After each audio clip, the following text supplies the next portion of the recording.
Yan na, yung bodyguard kong si Kikay. Nagtampo-tampo na naman. Higa-higa na naman sa sahig.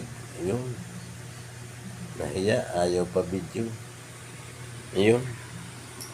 Doon sa may pintuan. Umakit ka na dito sa higaan mo.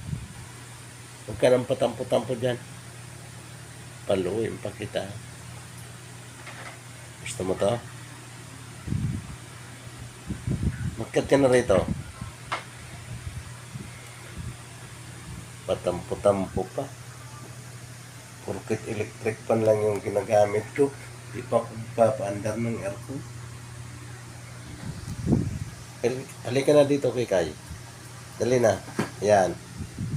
Ito na. Umakyat na. Narinig niya na magpapaandar ng aircon. Gusto niyang mag-aircon. No, mamaya-maya, pagkatapos kong mag-video, papandarin ko yung aircon. Huwag ka nang mag-tampo-tampo dyan. Gusto mo sa aircon, ha? Palang pinag-aano na naman ng sama ng loob mo at electric pan. Nung marinig mong aircon, papaandar ako. Umakyat ka. Talaga. Nakakasayos.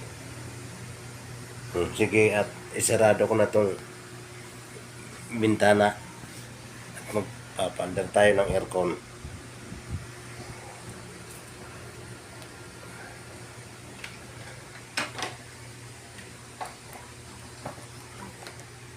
Huwag ka nang pa-arte-arte dyan. Ito na. Papandarin ko na.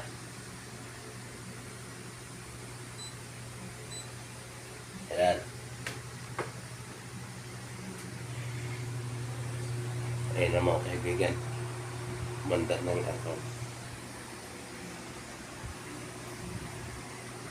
Yan na sa Kikayo. Patayin ko na yung electric pan na. Maandar na yung aircon. Masyado kang maarte. Aso ka.